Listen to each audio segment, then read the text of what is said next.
یہ سمائرہ شائن ہیں، یہ کہیں السلام علیکم۔ وعلیکم السلام۔ کیا اپنے سگے بھائی کے سامنے اپنے بالوں کو کھول کر رکھ سکتے ہیں؟ پلیز آپ اس کے بارے میں ضرور بتائیے۔ مسئلہ بہت اچھا پوچھا ہے، لیکن تھوڑا سا تفصیل طلب ہے، اور تفصیل سے پہلے ایک تمہید کے طور پہ آپ یہ بات سمجھیے گا، اسلام میں انسانی زندگی سے متعلق اور ریلیٹڈ تمام ہی احکامات بیان کیے گئے ہیں۔ زندگی کا کوئی حصہ، کوئی گوشہ ایسا نہیں ہے کہ جس کے متعلق قرآن و حدیث اور اسلامی فقہ میں رہنمائی نہ ملتی ہو۔ مرد کا اپنے محرم کے جسم کے کس حصے کی طرف نگاہ کرنا جائز ہے اور کس حصے کی طرف دیکھنا ناجائز ہے، اس سلسلے میں علماء اکرام کے مختلف اقوال ہیں۔ ہم آپ کے سامنے چاروں مسلکوں کے اختلاف رکھیں گے اور اقوال رکھیں گے۔ امام مالک رحمۃ اللہ علیہ کے یہاں پر جو مالکی مسلک ہے، علماء مالکیہ کے نزدیک مرد کے لیے اپنے محرم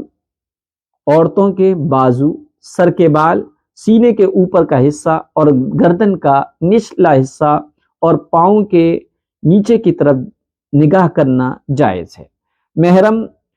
عورت کے پستان، سینہ اور رانوں کی طرف نگاہ کرنا جائز نہیں ہے، یعنی دیکھنا جائز نہیں ہے۔ مرد کا مرد کے جن اعضاء کو دیکھنا جائز ہے، اور عورت اپنے محرم مرد کے ان اعضاء کو دیکھ سکتی ہے، یعنی عورت کے لیے محرم مرد کے ناف سے لے کر گھٹنوں تک کے علاوہ باقی بدن کی طرف نگاہ کرنا جائز ہے۔ امام مالک رحمۃ اللہ علیہ کے ہاں، یعنی مالکیہ مسلک میں اگرچہ شہوت کا خوف نہ ہو تو پھر بھی مرد کا جوان محرم عورت کی طرف نگاہ بھر کر بار بار دیکھنا جائز نہیں، البتہ ضرورت کے وقت، جیسے عدالت میں گواہی کے وقت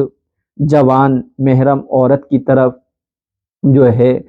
دیکھنے کی گنجائش ہے۔ یہ تو امام مالک کے یہاں پر ہے۔ امام شافعی رحمۃ اللہ علیہ کے یہاں، یعنی شافعی المسلک میں کیا ہے؟ تو فقہائے شوافع کے یہاں اگر فتنے کا خوف نہ ہو تو ناف سے لے کر گھٹنوں تک کے علاوہ باقی بدن کی طرف دیکھنا یا نگاہ کرنا جائز ہے۔ ایک دوسرے قول میں شوافع کے نزدیک محرم کے ان اعضاء، ان اور پارٹس آف باڈی کی طرف نگاہ کرنا یعنی دیکھنا جائز ہے جو گھر میں کام کرتے ہوئے عام طور سے کھلے رہتے ہیں، ظاہر ہوتے ہیں، جیسے سر ہے، گردن ہے، چہرہ ہے، پنڈلیاں وغیرہ ہے، ان کے علاوہ کی طرف دیکھنے کی اجازت نہیں۔ حنبلی مسلک میں امام احمد بن حنبل رحمۃ اللہ علیہ کے جو مسلک ہے حنابلہ، علماء حنابلہ کے یہاں مرد کا اپنے محرم کے ان اعضاء کو، ان پارٹس آف باڈی کو دیکھنا جائز ہے جو عموماً ظاہر ہوتے ہیں۔ اسی طریقے سے حنابلہ کا مذہب ہے کہ فتنے سے بچنے کے لیے پنڈلیوں کی طرف نگاہ کرنا درست نہیں ہے۔ عورت کا محرم مرد کی طرف دیکھنے کے بارے میں امام احمد بن حنبل رحمۃ اللہ علیہ سے دو قول ہے کہ مرد کی شرمگاہ کے علاوہ باقی اعضاء کی طرف دیکھنا جائز ہے۔ دوسرا قول یہ ہے کہ مرد کے جن اعضاء، جن پارٹس آف باڈی کو دیکھنا جائز ہے، عورت بھی اپنے محرم مرد کے ان اعضاء کی طرف نگاہ کر سکتی ہے۔ اب اس سلسلے میں حنفیہ کا مسلک، ہمارا کیا مسلک ہے؟ علماء احناف کے نزدیک اگر محرم مرد اور غیر محرم عورت دونوں کی طرف سے شہوت کا خوف نہ ہو تو مرد محرم عورت کے سر کے بال، کان، چہرہ، بازو، پنڈلیاں اور پاؤں وغیرہ کی طرف دیکھ سکتا ہے، نگاہ کر سکتا ہے۔ البتہ شہوت کا اگر خوف ہے تو دیکھنا اس کے لیے جائز نہیں ہے۔ کیوں؟ اللہ تعالیٰ نے قرآن پاک میں محارم یعنی محرم عورتوں کے لیے زینت کے اظہار کی اجازت دی ہے۔ چنانچہ سورہ نور آیت نمبر 31 میں اللہ تعالیٰ کا ارشاد ہے وَلَا يُبْدِينَ زِينَتَهُنَّ إِلَّا لِبُعُولَتِهِنَّ أَوْ آبَائِهِنَّ أَوْ آبَاءِ بُعُولَتِهِنَّ أَوْ أَبْنَائِهِنَّ أَوْ أَبْنَاءِ بُعُولَتِهِنَّ او اخوانہن او بنی اخوانہن او بنی اخواتہن او نسائہن او ما ملکت ایمانہن۔ ترجمہ کیا ہے؟ اور نہ کھولیں اپنا سنگھار مگر اپنے خاوند کے آگے، اپنے شوہر کے آگے، یا اپنے باپ کے آگے، یا اپنے خاوند کے باپ کے یا اپنے بیٹے، یا اپنے خاوند کے بیٹے کے، یا اپنے بھائی کے، یا اپنے بھتیجوں کے، یا اپنے بھانجوں کے، یا اپنی عورتوں، یا اپنے ہاتھ کے مال کے آگے، یعنی غلام اور باندی کے۔ اس آیت کریمہ میں زینت سے مراد صرف نفس زینت مراد نہیں ہے، اس لیے کہ نفس زینت کا اظہار منع نہیں ہے، بلکہ مواضع زینت یعنی ان پارٹس آف باڈی کا کو ظاہر کرنا مراد ہے جن کو سجایا جاتا ہے، جن کو ڈیکوریٹ کیا جاتا ہے، جن کو زینت دیا جاتا ہے، مواضع زینت مراد ہے، کیونکہ آیت میں اللہ تعالیٰ نے اصل زینت کی طرف نگاہ کرنے کو جائز قرار دیا ہے، لہذا مرد کا محرم عورت کے مواضع زینت کی طرف نگاہ کرنا جائز ہے۔ اعضائے بدن میں سر جو ہے سر جو ہے تاج کی طرح ہے، زینت کی چیزوں میں بال بنائے جاتے ہیں، حسین کیے جاتے ہیں، تو سر جو ہے تاج ہے، بال چوٹیوں کی جگہ ہیں، چہرہ جو ہے سرما جو ہے چہرے میں سرما لگا کر زینت کی جاتی ہے، گردن ہے اور سینہ ہے جس میں ہار پہنا جاتا ہے،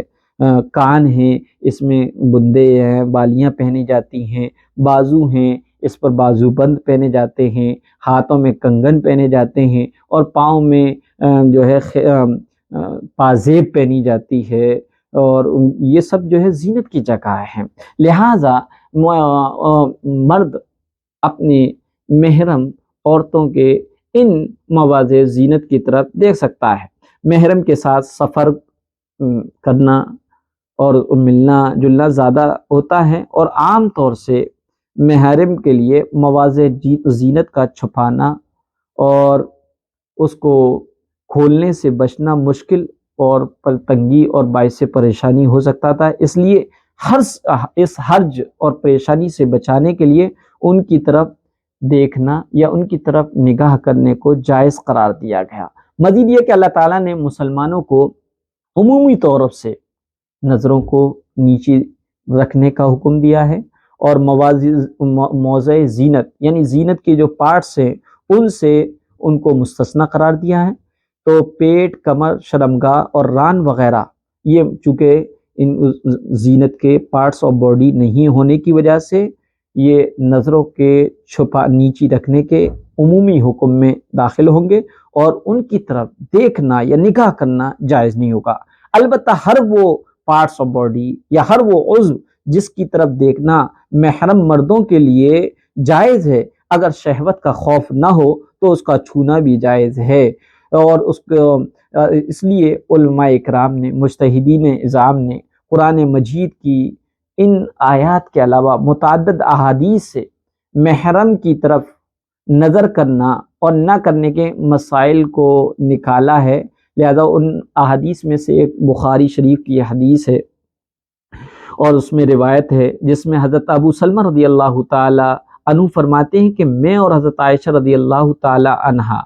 کے رضائی بھائی ہیں ان کی خدمت میں گئے۔ یہ جو ہے ابو سلمہ جو تھے حضرت عائشہ رضی اللہ تعالی عنہا کے رضائی بھائی ہیں، وہ فرماتے میں حضرت عائشہ کی خدمت میں گیا، ان کے بھائی نے رسول اللہ صلی اللہ علیہ وسلم کے غسل کے بارے میں پوچھا، تو حضرت عائشہ رضی اللہ تعالی عنہا نے سا جسے ایک برتن پانی کا منگوایا، سا جیسا، یعنی وہ سا اس زمانے کا ایک پیمانہ تھا، تو ایک لوٹا منگایا، ایک بالٹی منگائی، ایک برتن پانی کا منگایا، پھر حضرت عائشہ رضی اللہ تعالی عنہا نے غسل کیا اور اپنے سر پر پانی بہایا۔ اس وقت حضرت ابو سلمہ کہتے ہیں کہ ہمارے اور ان کے درمیان ایک پردہ حائل تھا۔ تو بہرحال اس روایت سے پتہ چلتا ہے کہ محرم مرد کے سامنے اپنا سر کھول سکتے ہیں۔ جو سمائرہ شائن کا جو سوال تھا اس کا خلاصہ یہ نکلا ہے کہ محرم مرد کے سامنے اپنے سر کے بالوں کو کھول کے رکھا جا سکتا ہے، لیکن شرط یہ ہے کسی طرح کے فتنے کا اندیشہ نہ ہو۔